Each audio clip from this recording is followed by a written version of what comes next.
definitely not pick this song.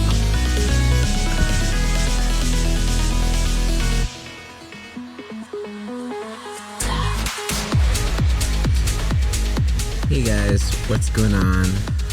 Welcome to another episode of Life of the Lost. I'm Sam. And I'm Megan. And... Did you hear how I said that as a question? I'm Megan? Yeah, I know. That's... Weird, right? Yeah, it's actually kind of on key. Because I guess going into like this week's episode, one of the things that I guess maybe is interesting, an interesting perspective that I definitely struggle with in terms of my life. And I think that this is the first time in my life that I've... Oh, my mic's not on. Really? Yeah. I'm so sorry. You're doing so good. Oh. Sorry, guys. Uh-oh. Just a little technical difficulties. I'm curious what's going on. Do you see that? Like I'm talking into it and it's not going up? No, not that. I know. Nope. Not that. Oh. Did I put it in the wrong one? Oh, man. Sorry. I was distracted. Okay, so sorry. Yeah. No, I don't think you're distracted. I just think that, like... You were touching my booty. I was distracted. Anyways. Yeah, so... so what I wanted to talk to you guys about is something that I've struggled with my entire life, and only now have I kind of realized how significant it is in my life and how it shows itself in things that I don't even think it does, and it does. And I was curious if any other people that are adopted from Peru potentially feel the same way. And that is, what's that word called? Imposter. Yeah, imposter syndrome. So lately I've been really feeling the effects of that in terms of how I feel about myself. And for instance, like, say you have a certain title in your life, but you don't feel like you qualify or you deserve it. Mm-hmm. And I think that that's a really, I don't know, weird concept to like be aware of. Yeah. It's interesting because as you're talking about it too, I guess I never related this to my life, such as, because whenever I hear imposter syndrome, it's very common in like the adoptive community, right? So I'm sure like a lot of adoptees feel that. It's interesting because have you heard of that before? Yes. But I think for you, it's a little harder to hear about it because you're kind of pulled away from the adoptive community. You kind of like stand alone on your own grounds with that. But it's very common, imposter syndrome, like feeling like, you know, you walk into a place and you're brown, but you were raised with like white people, and it's hard because everybody sees you a certain way, but you kind of see yourself or feel a certain way. And it's just very frustrating, especially our voices. You know, I think we've talked about this before.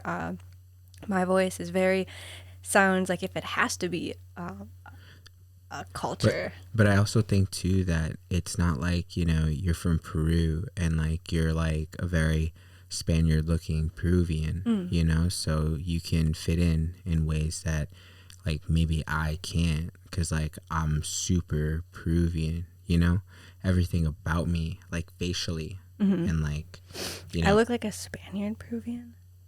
No, but I definitely think when it comes to females, they're judged differently than males. From my experience as a adopted male Peruvian, that looks very Peruvian. You know, like. You know who I'm thinking about is somebody who we were adopted with, who does not really look Peruvian at all. Exactly, and. Curious if he has to go through those same things too or not. But I think also, Sam, like, a big thing that's different about you is like you're in New York City. Like, this is such a different place. Yeah, and I don't know, like, this might be weird to think about, like to say, but like this is all like my experience. So like I apologize if I say anything that's extreme or out there, but I feel like I look like more of the Hispanic that like delivers food predominantly, and not ones that are like Like a more looking upper more, class. yeah, just Yeah. looking more Spaniard than like Peruvian.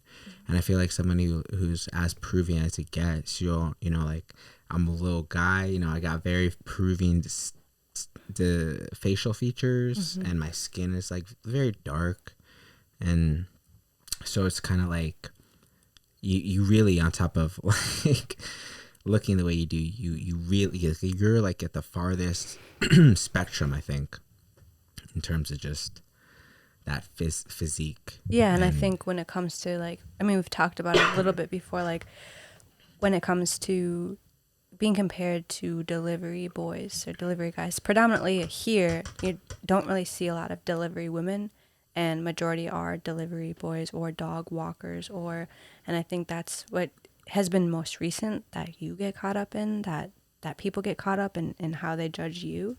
Yeah, like I don't know, maybe for you, like maybe once in a while you'll get the like, are you a cleaning lady? And you'll say like, no, or something, right? Yeah. Like in the elevator, that's like all it like goes to.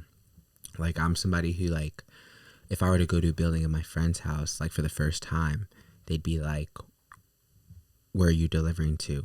And they wouldn't show me that like respect. Right. So that's, I guess a good example too is where this kind of came from. And I know we've talked about this a little bit more, but I think this week was really predominant in you finding out what it's actually called.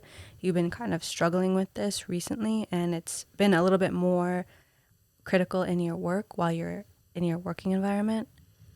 yeah, it definitely feels like limiting, like I put myself in my own box mentally. And I think that, I don't know, I tend to overthink the things that I say. Yeah, and I think it's not easy because when you're working from home and you have to talk on a computer, and you're not really seeing people's body posture or movement, and it's kind of a little bit harder, but I definitely Oh, think something just came to my mind. yeah. I think also it's just genuinely, people think that I'm a lot younger than I actually am. And I've gotten this numerous amounts of times. Like when I was in the park with Maya, like people genuinely thought like that was my younger sister. And they're like, no way, that's your daughter? How old are you? And I'm like, 30? What? Whoa, oh, it's like, that makes sense that you are that age with a daughter. Right. But I'd be curious to know if I was like 5'10", 6 foot, like not looking super Hispanic, they wouldn't even have second guessed it. Yeah. And I think it just comes along with confidence in yourself as well.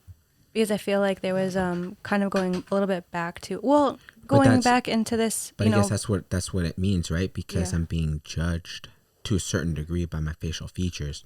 I start to believe it because, enough people tell you that you look young, or that you don't, and young equaling the level of status of where you are, so for instance, it's weird for me to say that, I have a full-time job, which like that, and that from experience and stuff.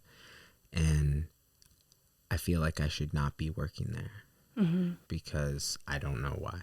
Like maybe I'm too young. I don't know. It's weird. I think for you too, like if we break it down, like, do you want me to break it down? Yeah. Like my opinion? Yeah, sure. Because I think, of course. I think like before, it just gets a little bit more personal, I suppose. That's why I asked. Yeah, I mean, if we have gotten this far, might as well just. Well, it's not bad. It's just like how things are. So, this job is an amazing job. Probably one of the best jobs you've ever. I think it is the best job you've ever had. It allows like the stability. It allows you, Flexibility. a lot of flexibility with bringing Maya and picking her up from school, which is amazing. Not a lot of people before the pandemic were able to have that, and this company has done that even before the pandemic, which has just brought such a beautiful lifestyle and working environment, to the table, to the people who work there, which is amazing. And they're really kind. They really offer a lot of support. They offer a lot of great feedback, and all around, I think everybody really knows what they're doing. And I think in a lot of working environments, it's hard because you're stuck with people who maybe just push all the work onto you because you're new. They're super rude in the beginning. They don't teach you, whatever the case is. But coming from the places that you came from, like, they were horrible. And I was really afraid to, when I was looking for jobs here, because of all of the bad experiences you've had, thinking like, there is no way I'm going to survive. I never wanted to be a part of any kind of ad agency. So that's why I kind of jumped to either like a nonprofit or being a part of the city, because I saw just stability in that. I was like, oh, it's going to be rigid working for the city, but it wasn't. But looking at the jobs that you've had, they were, and I won't go into names or anything, but they were just really horrible, cutthroat. They didn't give a shit about you. People were legitimately fighting, like screaming all the time. There was like couples who were having serious fights in front of everybody. Like, it was just very, it was very critical and very manipulative, along with very toxic. So I think that you've been in that and you've been able to thrive, but now you're in this, and it's just like a breath of fresh air, and you're like, how did I go from that horrifying environment to this? Yeah. Yo, like, sorry. While you were saying that, I couldn't help but think about, more specifically, how bad I've had it at my previous jobs. I couldn't help but think about certain events that, that really, made that statement. Yeah. And that, And I mean, you can talk about it now too. Yeah, like one specific event. I remember doing my work. I was minding my own business, had my headphones in, just jamming to some music while I was typing away and designing. And all of a sudden, I hear a huge commotion, and I hear my boss being like, hey, what's going on? Like, walking really fast from his office all the way down the hall. And there was a door that was glass that, well, a whole wall that was glass that you could, you can see, and people can come in and out of where I was working. And all I saw was this huge commotion, and then somebody being like, Tom, you need to leave right now. And he's like, okay, all right, I'll leave. And then what I found out was that this dude, I don't even know if that was his name. No, it wasn't his name. It's okay. This dude, yeah, sorry, I didn't mean to like say it. This dude apparently had slapped one of the other coworkers in a fit of anger because he felt as though that coworker was like dragging his feet on something that this person had asked him to do. And the thought that something could, one, get that intense without HR, checking in or like the police being called, that, to be honest. Yeah, and obviously, yeah, but then later on to that escalating and nothing happening. They just told him to like leave for a week, and then he came back, and the guy who got slapped was just like really angry, but then it was just normal 5 days later. Yeah. And that was an eye-opening kind of experience for me. I've never experienced that ever. And just to think that these people have been working there for years. Yeah. And I was working there for like 8 months max. Yeah.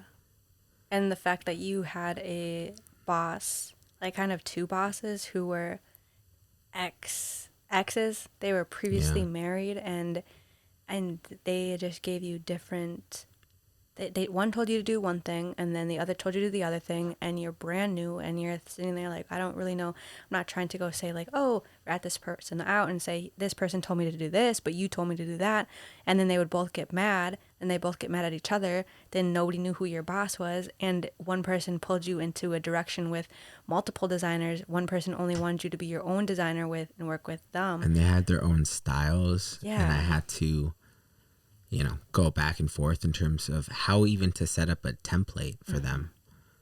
Oh man, that was annoying. It was just really bad. Like that, those are probably the two, pretty like rated PG situations that happen. There's a lot of really horrible things, and it is really scary. And I think that you kind of got into a mindset because it was actually like one working environment after another. And I think that what ended up happening is you got accustomed to that. You decided that that's what you deserved, and that's all that was out there for you. And so now that you're in this one and people are actually coming to you and they're really needing your advice, and you have a really amazing title in this job and you feel like you don't deserve that title, and people are saying like how good you're doing, and you haven't even been there for more than 6 months. It's like the most beautiful thing, and it's so hard for you to accept that you're doing so good. And it's sad because I'm hearing how hard you're having a hard time talking. Yeah. And it's something I've never really had to deal with. So taking a reflection of why I feel that way ultimately led to that deeper lying topic of just imposter syndrome, and how bad I kind of like have suffered from it lately.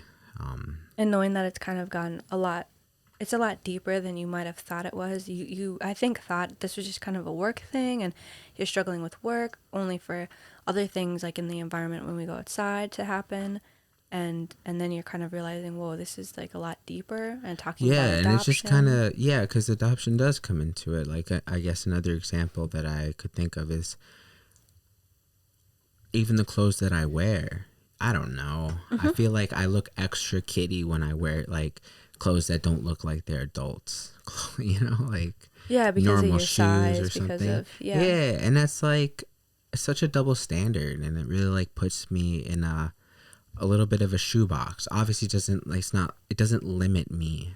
That's in my mind, but the fact that I kind of have to push against that is just something that I'm aware of, and it sucks a little, but I'm not gonna get negative, and I'm not gonna give up, because that's not who I am. I'm gonna always fight that and resist that, because I just think that people like me, it's a responsibility to other people who will be like me, that are kids now, and to be able to be those trailblazers paving the way. So I guess the younger generation maybe won't have it as hard, because people have gotten to these circumstances in their lives, in their careers, and it becomes more acceptable to look maybe more like me. But it's interesting though, because I'm going to stop you right there, because at the end of the day, yes, it has to do with like people accepting you, I guess, or looking acceptable. But I also think a lot of this has to do, and primarily, with like your mindset. And when you are able to walk out and not to say like, I hate when people are like, I don't give a fuck what anybody thinks about me, blah, blah, blah. All right, tough guy. I think you do.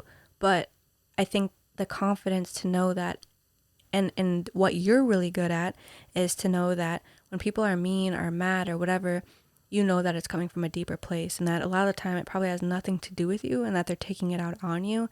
And I think that if you have the confidence in that, in conversations, to think about the confidence within yourself. Yeah, and like another thing, another thing I haven't seen anybody else that looks like me in the workplace. Mm-hmm. And if I have, it's honestly some Mexican dude but doesn't really look Mexican. He's like very light skinned, or he's like very, not Hispanic-ish features that you would think of. Yeah. So that's another reason too. Yeah. Of just keeping on pushing and getting to those places, because like I said, like somebody who's younger that like me, back in my shoes, could just like see somebody and be feel not alone. Yeah. Like there's somebody else there. That's all. Yeah, and I guess be able to look up to somebody to an extent too, like exactly what you're saying, because it's a lot. It's life is a little bit easier when you see somebody else kind of doing the same thing you want to do to Exactly. an extent. Whether it's 'Cause for it's- us, usually it would have been a mom and dad. There's something so powerful though, seeing somebody who looks like you in a position of power. Because have you ever seen somebody who looks exactly like you in the place that you want to be? No. And wouldn't that, because you can't see that, make your dream a little less tangible? Because you can't necessarily see somebody in the position you want to be? Yes. For instance, all the people that I like in my music career, my idols, there's nobody who looks like me. They're all these 6 foot, blonde haired, like skinny white boys. Mm-hmm. There's never a small Hispanic dude who just looks dope and Yeah. or who just doesn't dress necessarily like very flashy. Right. And and that's them. Like, I don't know, like Logic, the rapper, he doesn't dress very flashy. He's just kind of like a t-shirt kind of jeans kind of dude, right? Yeah. I don't know. No, it is definitely interesting to think about not having somebody to kind of look up to in that kind of way. As a side note, sorry, as always, Oreo's here with us, and he's got a bit of allergies today, and so he's just kind of going crazy on his paws, and so I'm just holding him. So if you heard his burp, like he's been burping, he's not happy. He's not a happy that gassy I'm boy. holding him either.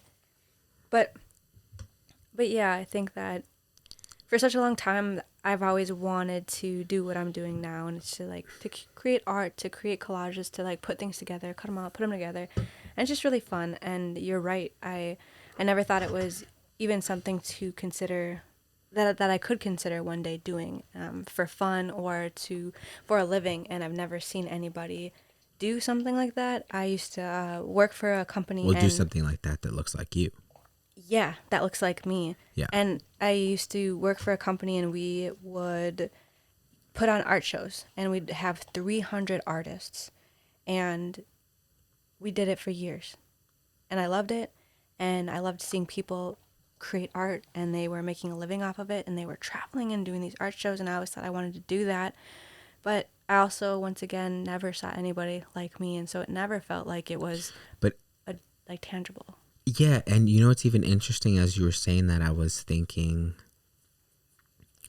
what's maybe even a deeper meaning of why I want to really try and be successful with music, really try and make songs that I love to listen to, and with feeling and with progression and just really nice vibes, is because, damn, I lost my train of thought. I was talking about me. What were you talking about before? Not being able to relate like artwork or doing something as a profession.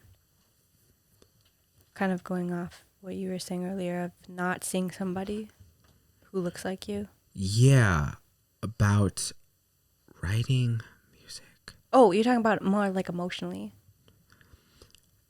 Yeah, I was trying to think of... Oh, sorry.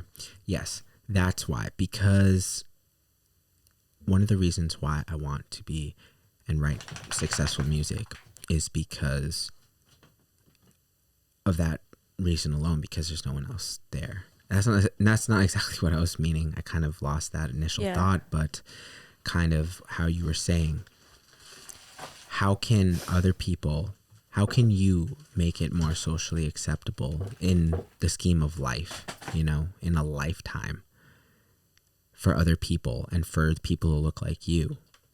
Isn't that such a beautiful thing? Yeah. Because there isn't anybody else doing that. So it would make your road like a lot harder potentially, because you have to pave the way for your own person that looks like you. You have to make it socially acceptable for your other cultural diverse peers in the workplace. Mm-hmm. You have to show that you can bring something to the table, and not only can you do that, but you're bringing the passion and all the love and drive for it, because it's not a fake thing. It's not like you're just doing it for the heck of it. You're doing it because the backbone of that, the one up bone, is that's your creative love. Like that's what you want to do. But it's nice to know below the surface too, the further successful you go in that like career path you want to go in, that someday some kid might look up to you and say like, wow, like if she can do something like that, maybe I can, or if he can do something like that, maybe I can. Yeah. Because studies show, like, just seeing somebody who looks like you doing something. That, you remember how excited I got when I saw that Hispanic woman actor in that Netflix show? Yeah. Roma? Yes. That was just like, and I wasn't even a woman. Yeah. I can only imagine how I would feel if I was an actor and a female actor aspiring that looked like me. Yeah. Seeing that, I'd be like, wow. Oh my God, like that's so freaking cool. Yeah. It's interesting too, because like I can relate to this to an extent too, but also not, because like as much as I didn't see any artists look like me, I sorry, that light going out just kind of just tripped me up. It's also hard because like you're talking about things, people being you as yourself and how you look being socially acceptable to people and like paving the way and stuff, which is super cool. But I also lose sight in that a little bit because once again, it's like making other people make it seem like it's okay, getting acceptance from other people. And I think that that's always something I've struggled with because... But I believe... Sorry, I apologize. No, continue your thought. That was rude of me. No, because I think that for me, just struggling with social acceptance in general, like always looking for people to accept me, so much so that I've always pulled myself from every good kind of friendship that I've been in. I just pull myself out completely because I don't want to have to deal with like any social acceptance. I'm like, well, if I'm by myself, obviously, which is not a good thing. But I guess now even too, I do my best not to worry about kind of how the outside sees me. And an example, sorry, I'm kind of keep going. But an example would be when we post on social media. You know, I used to get so bummed out if less than like 20 people liked our post. And I would worry and fret so much about how a picture looks and how the visuals are and the filter and what I'm saying underneath. And it used to take me up to an hour just to make one stupid post about one stupid picture. And now I kind of going back to what Joe Rogan said in some of his podcasts, is that he posts it and it's done. Like he doesn't really care about the comments underneath. He doesn't care how many people like it. It's like what he liked, it's what he saw, it's whatever it is. He felt the need to post it. And that to me is like not caring about acceptance from other people. And it just makes my life so much easier. Yeah, and I would love to do that. But for me, it's even a step further back, because how can I feel like that? How can I not care about that if it's already ingrained in me? If it's already told to me every day that that's something that is psychologically manipulating and warping my perspective of myself, because we are always a perception of who we are. Like, maybe it's hard for me to explain, but I understand you. But if you were confident in yourself, I'm curious, like, if you were confident in the words you were saying, just like the other day, an example was on Friday when you were asked to speak at work and you did it flawlessly. I was listening to you, but you came in here and you were like, I did it. It was the first time I've actually not thought about what people are going to think of me. I just didn't think of what I was going to say, and I just did it so flawlessly. And it was just like this really nice boost of confidence that you had instilled in yourself. And you didn't worry about other people and how they were looking at you. And so that's my key, that maybe I'm kind of not explaining it good enough, but I'm just saying, like, if you have that confidence inside of you, then how others perceive you isn't necessarily going to matter as much. And in the end, it won't, right? Because I'm aware. It's not like I'm not aware of people thinking something of me. Like, for example, somebody thinking that I'm a kid when I'm not, you know, that bothers me because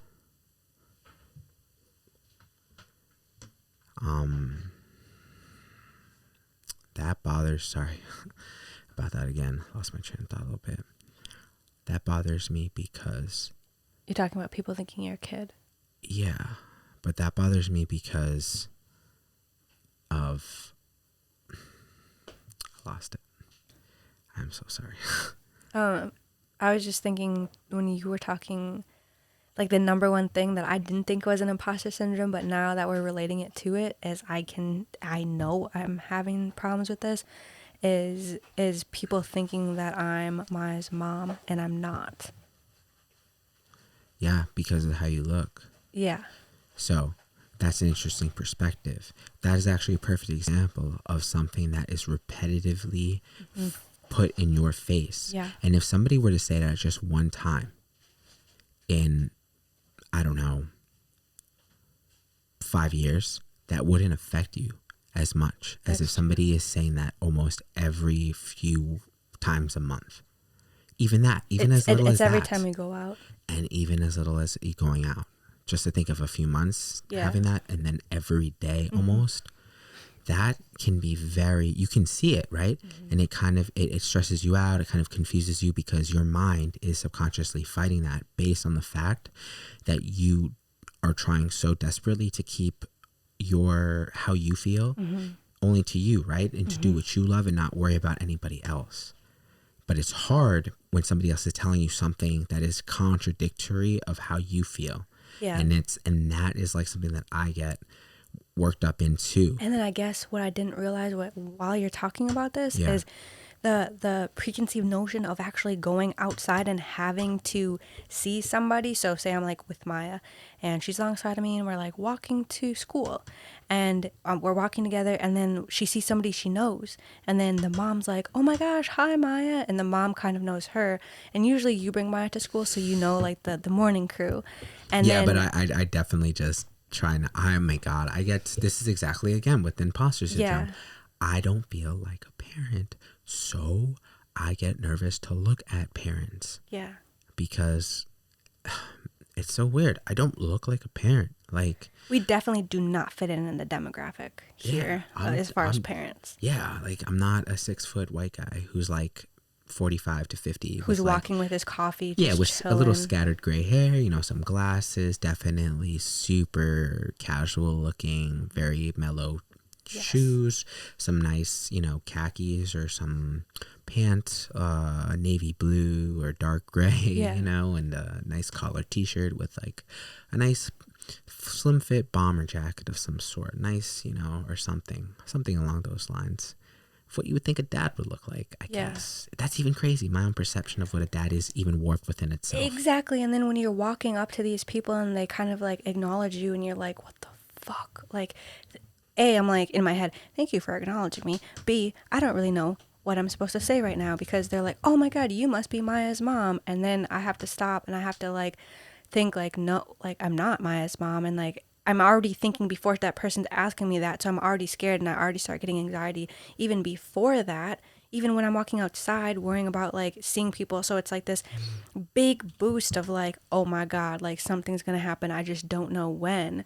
And I guess I've never realized that I walk around with that, but that's what you must kind of walk around with as well. Yeah. And I think I've thought a lot about this, and that's one of the reasons why I really want to see my goals out through the end in terms of definitely with my musical goals, because the deeper root is that I love it. I love playing music, like creating sounds that people would like get all these really cool ideas and inspiration and just feelings.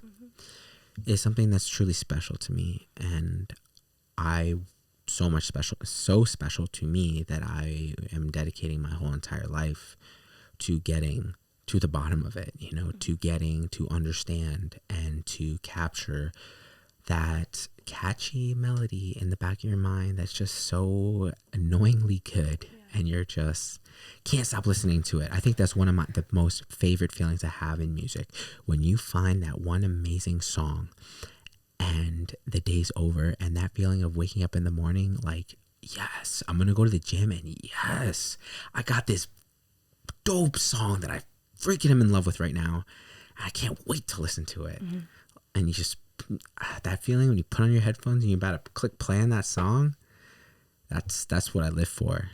And I feel like that right there is the confidence that you have. Such good confidence when it comes to that. Like sometimes you get worried, like, is this good enough or not? But I think you know deep down that you're really talented and you're really good at what you do when it comes to music, and when it comes to like. And that thought is based on me trying to compare myself to other people. Yeah. And when I don't, and I like what I'm doing now, and just really just focusing on like catchy melodies that I really love, and it's definitely changing my songs. Yeah. And you're not it's getting uncomfortable. Yeah. It's different. I try and keep it in the electronic field, which is some field that I really love, and with that little bit of just relatability factor in terms of what I wanted to envision, and then what comes naturally to me, that sweet spot in the middle. Yeah. Is it. It's that Tapped?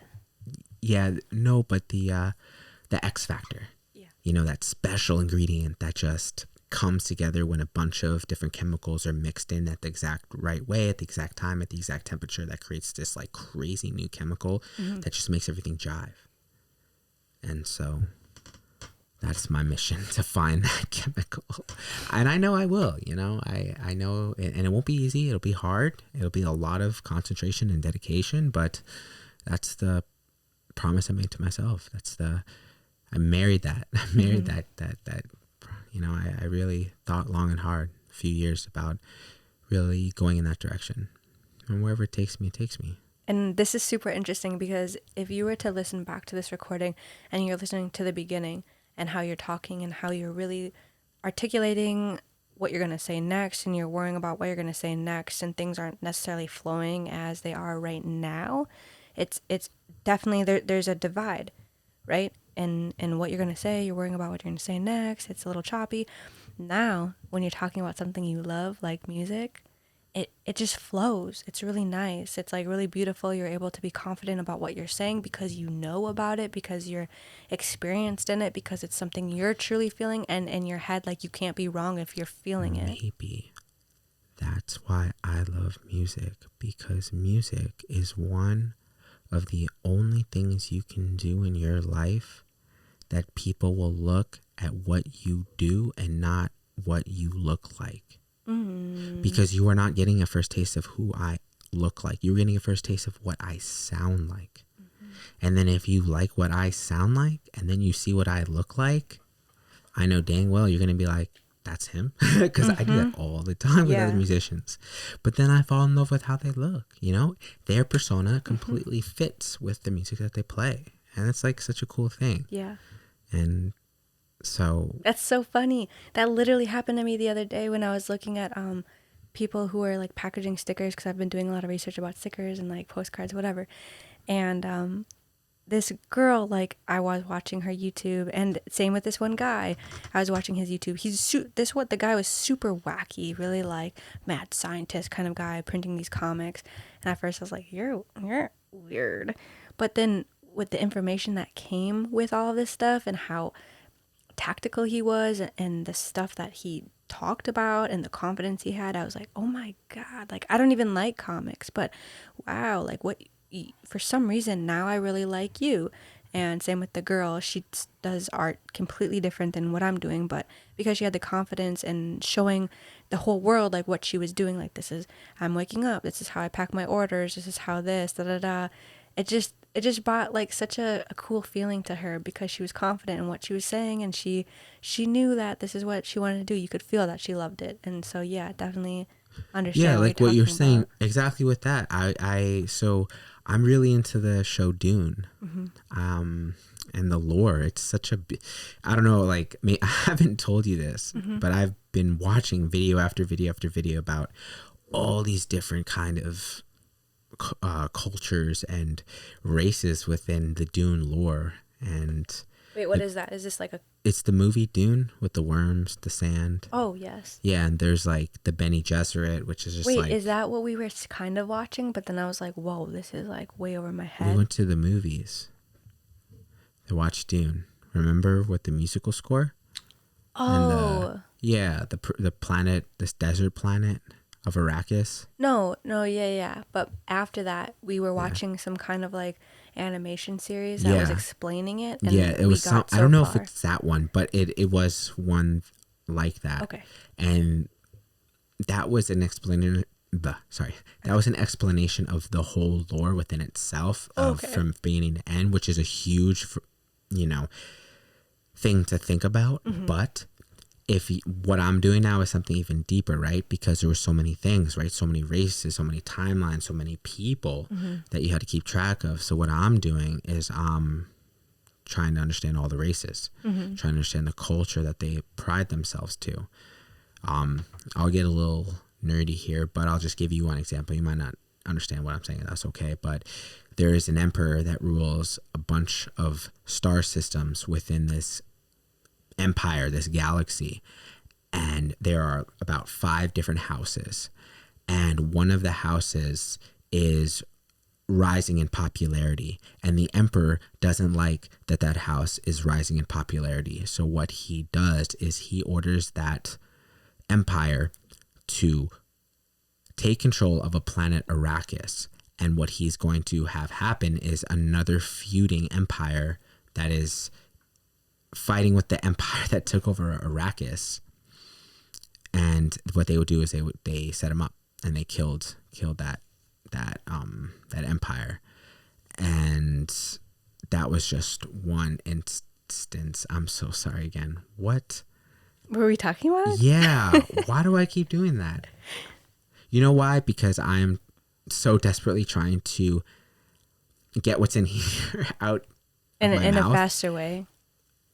Yeah, and also have it relatable so the people who are listening can understand it. Yeah. But anyways, that's something that I'm really interested in. And we're just talking about like having the confidence in... Yes, so sorry. I remember now. Anyways, the guy who annotates it on YouTube that I listen to. Yeah.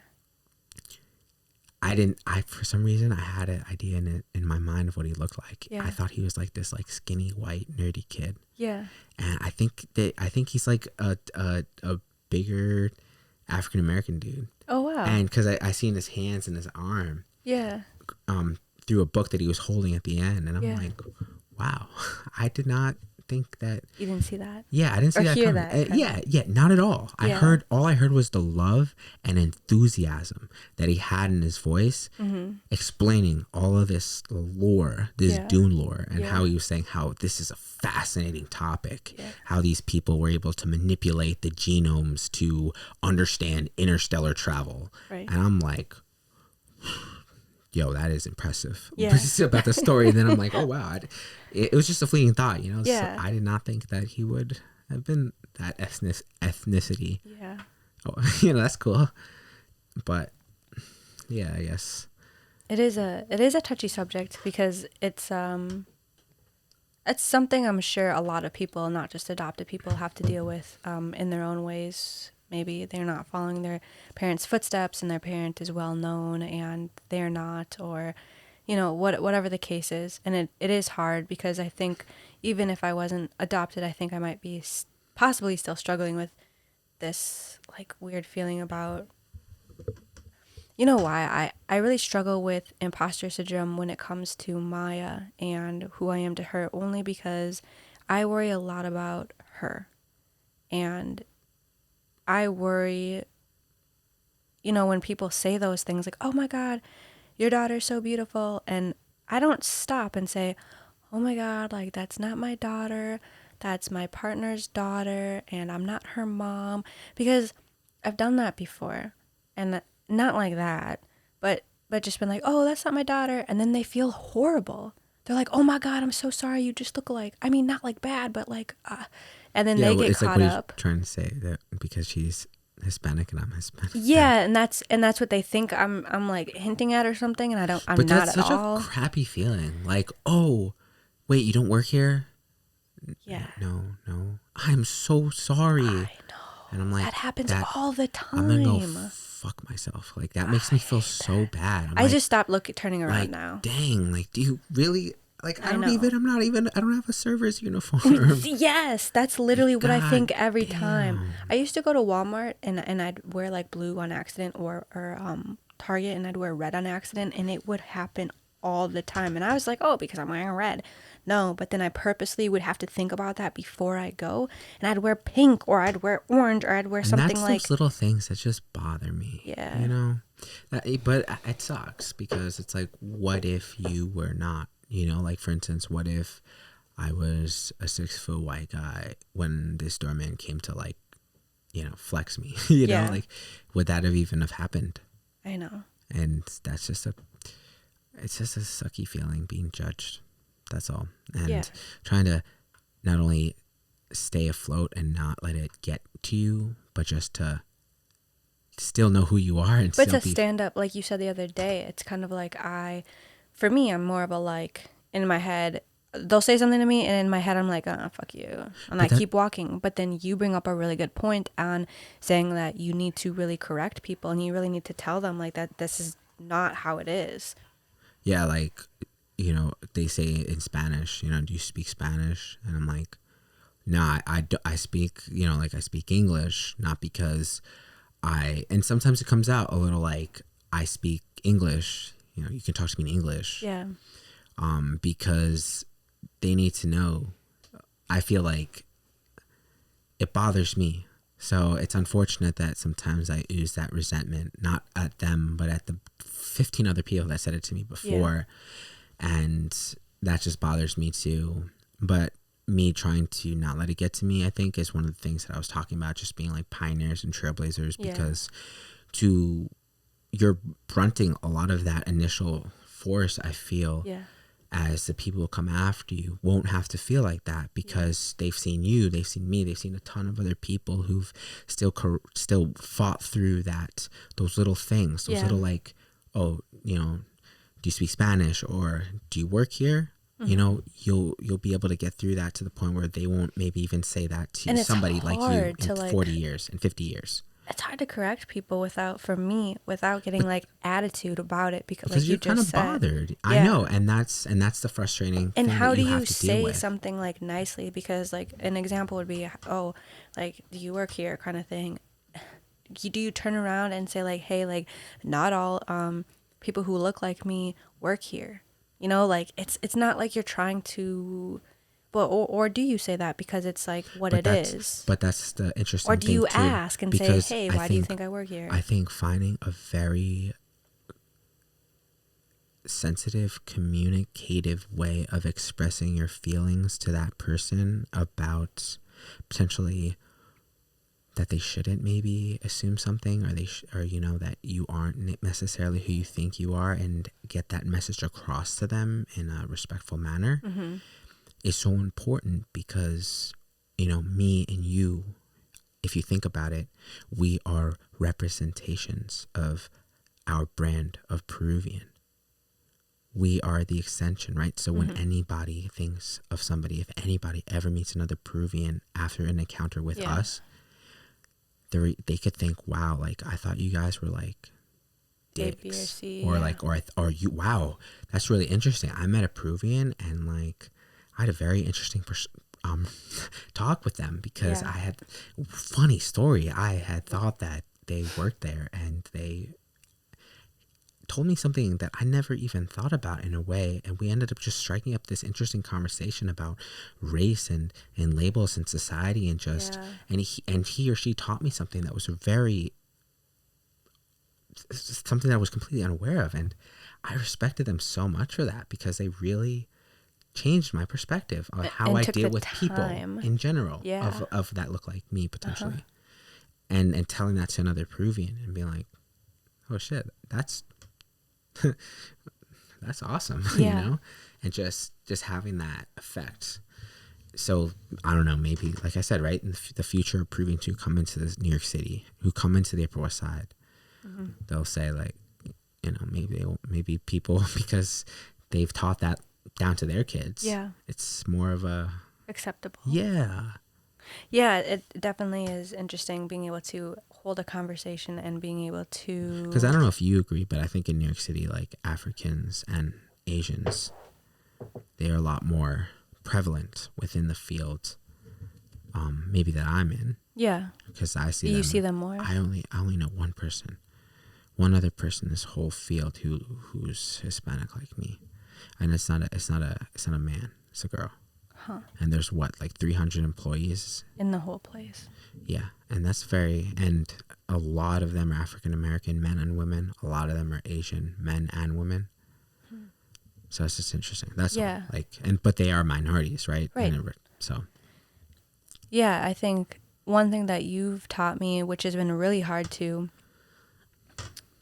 do, is, you know, when somebody comes up to you and says something horrible or does something or whatever the case is, to sit down and take the time to explain to them and talk to them about it and not get attitude back. And it's because coming from a place like Minnesota, like it's very easy to snap back at somebody and then they might snap back at you, but then it's kind of done. But here, sorry, because it kind of goes both ways with doing something good too. And I'll say that after. But I remember a time when we were walking or something and somebody said something like horrible to you and you took the time to explain to them or whatever and you didn't snap back. And afterwards I was like, why didn't you just say like fuck you and like, you know, whatever kind of language I had. Just why didn't you just tell them to fuck off? And you're like, well, if I did that, then they would just see everybody who comes after me who looks like me as kind of like an animal or kind of like a person who doesn't know how to handle themselves. And it's interesting because I guess a prime example of in the media, obviously everybody's seen like Will Smith. I know we talked about it last week, but a lot of people are saying it's shitty because he's going up there and smacking somebody and he's just showing other people that people who look like him can't handle their emotions, can't be stable.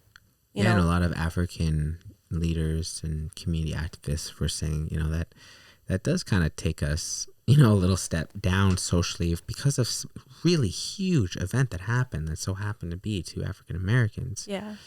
It's like, it's not a good look, guys. Yeah. Like, we're better than this, you know? And it's hard because, well, it's interesting because, right, I've seen people who look like us, like friends, you know, and they freak out on people or they'll be talking. I have an example, but I don't really want to say it because it's like somebody who might listen. But somebody had called me one time and they were flipping out about A, B, and C. And they're like, I'm going to do this and I'm going to do that. And I was like, well, maybe we should just calm down a little bit. And I tried to like summon like the things that you would say. And I said, look, like if you kind of go back to this person and you say it like that, or you make a scene and like bring it onto social media or whatever the case is, you literally look just like them. You are literally stooping down to that exact same level because you can't come off as a person who can communicate their feelings. You're coming off as just angry, irrational, erratic. And although you think you can justify all of these feelings, it still looks bad. It still doesn't look good. And we're talking about this the other day with famous people and how they let people like trolls get under their skin, and then they go on and then they address it. And it's like, you might as well just not address it. Yeah, because they don't care what you have to say. And then it just gives them ammo to just keep going and going and going because they don't have anything better to do. So now you're kind of feeding them, and now you're prone to go back and forth. And now you are also known to, when somebody gets under your skin, you're known to say something. So now they just push harder and harder and harder until you get the next thing. You come back. Unless, and I think there's a fine line to that too. Unless like you do have very genuine responses to some of these things instead of lashing out. Just the genuineness. Like, for instance, a good example is Rich Piana. Right. he has a ton of people who crack jokes at him all the time. But because he is such an icon and he's so different from everybody else, it's so easy to make fun of him. But because he's such a good sport about it, and because like it started out as like really like mean, because I genuinely think a lot of people are jealous of him because he was just he was so confident of just like being such an outlier of like society in terms of he just loved that big like 90s just like Venice Beach, California, like tattoos, like fitted hats, like such a dope style. He loved that so much that in the beginning people were making fun of him, but then it ended up turning into a really big admiration for him in terms of them doing it. Not, you know, when somebody makes a joke to laugh at you and somebody makes a joke to laugh with you. Yeah. That was one of those jokes that they were laughing with him. They're just like cracking jokes, but they're like, yo, I love this dude. Yeah. This dude's fucking great. Right. And sometimes when somebody would heckle him, he would be completely honest about it. He'd be like, look, dude, like, I know a lot of people have been coming at me saying, why am I making real food when I was so pro mass gainer, but now I don't like mass gainer. He's like, look, you guys gotta understand, if you have a job somewhere and they're paying you to say something, I mean, you kind of want your job, right? So like any job, you do what they say. It's like, what? So I don't like mass gainer. Yeah, for context, what was the brand that it was? He worked for Mutant. Yeah. And he was a spokesperson for Mutant, and he was selling protein. He was selling mass gainers. He was selling pre-workouts. And only years in the future, where he grew his own channel and his own brand, did he start to want to create a product called Real Food, which is all the pros of mass gainer and none of the negatives. Like, it was just straight up like oats, dried peanut butter, and some crystallized egg whites. I think those were like the only three things, and maybe some dates in there for some extra sweetness. And that's what he would sell. And he could say, I mean, or you could just buy oats and just put a ton of oats in a blender and peanut butter to get that extra calorie dense, or you could buy this, because all I know is that I hate mass gainers. And that's when people are coming after him. They're like, oh, you're such a hypocrite, blah, blah, blah. And he got tight. He's like, look, like, let me break it down for you. For anybody, I think he was like saying this, for anybody who doesn't know that how the industry of entertainment works. Yeah. When you get hired to do something, he's like, so you think the Viagra guy loves Viagra because he goes on there and says that Viagra is such a great product for him? Dude, really? Like, come on, guys. He's getting paid. He's most likely an actor. He's not even somebody who has erectile dysfunction, guys. Like, come on. Like, and everybody was just like in the comments, like, yo, like, dude, that's fucking legit. Like, you're right on, man. Like, and people respect people, like you said, for things like that. I mean, mean, most people. And they'd be like, yeah, Rich, I hate that those people who give you shit for that. Yeah. They're just haters, Rich. Like, people just say that. Stood up for him a lot of the time, too. Because he was genuine. And I think going all the way back to what we were talking about is that genuine response to things. Yeah. Out of wanting people to understand and less of just, you guys are fucking idiots. Yeah, how can and you hurt me why. like this? You know, you're just trying to bring me down. Right. It's like, dude. Yeah. To come at it just rational, I think. And that's the best thing you can do, is to not just come at these things like this. Yo, this table is making the illest noises today. I'm so sorry. It's okay. But yeah, to just come at things rationally, because when you come like swinging bats, it's just like nobody should really respect that.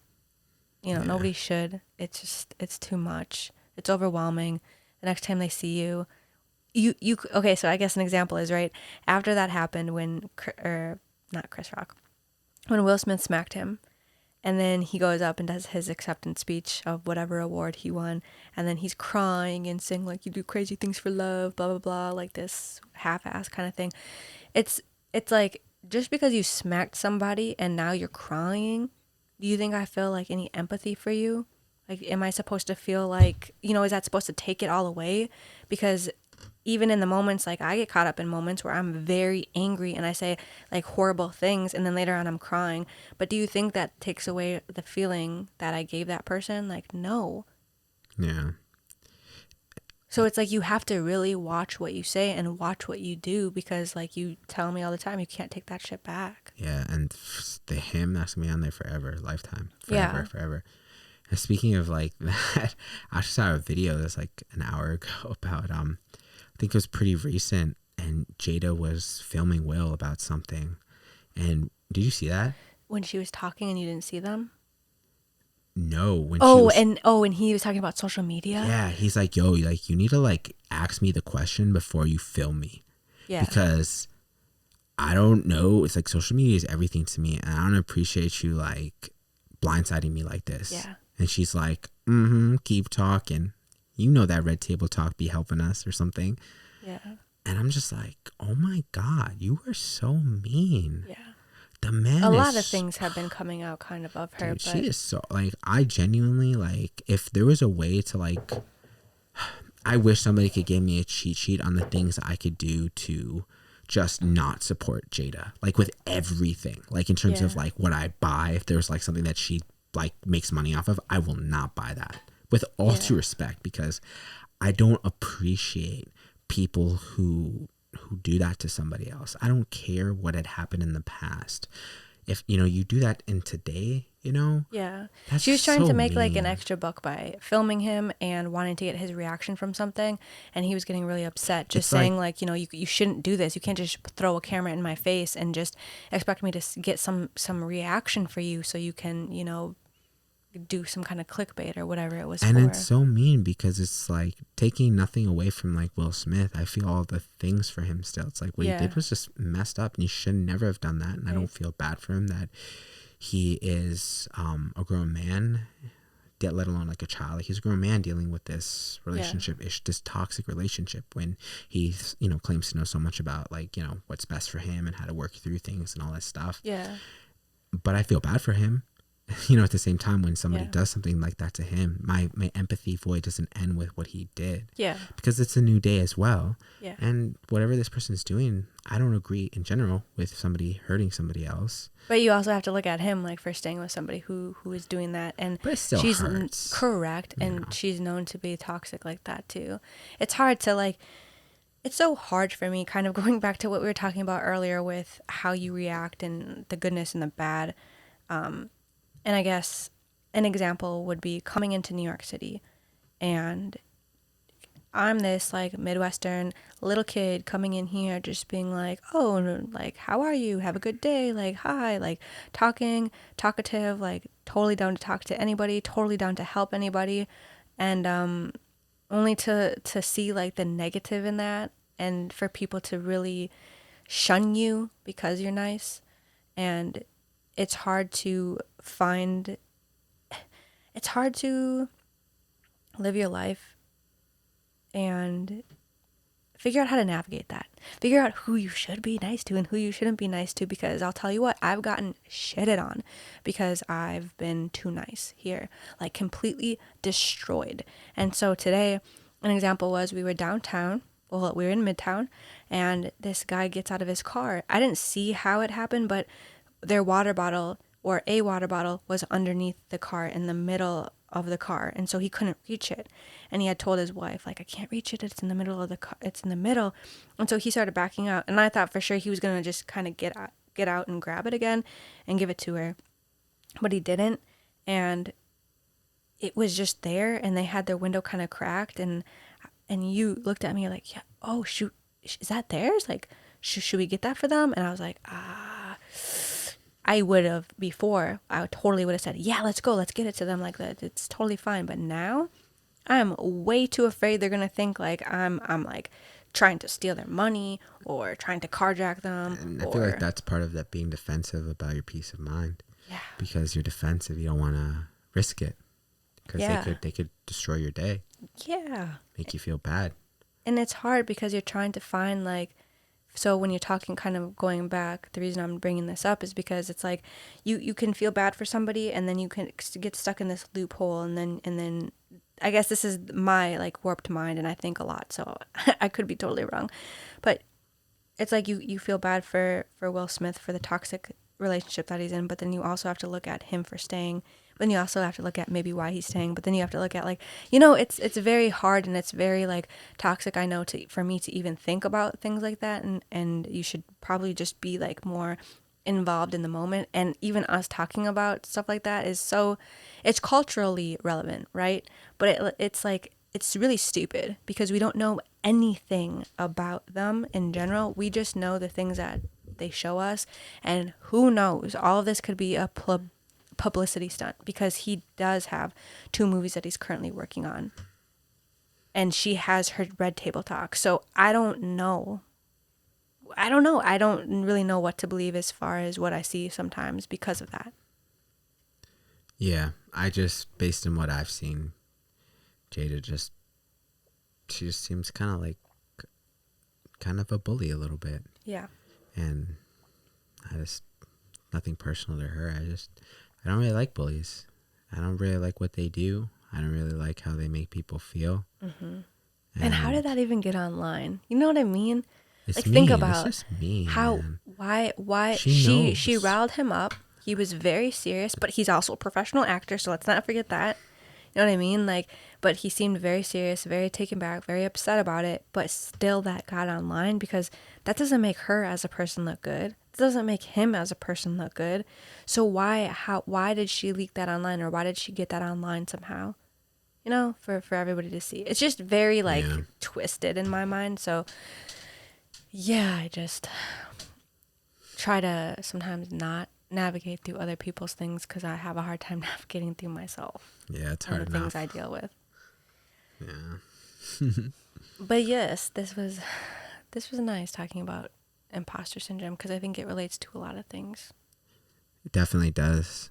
And if anybody's listening and can relate, be curious to hear what you'd have to say. Mm-hmm. Or if you can't relate to, it's kind of nice. Yeah, why can't you relate?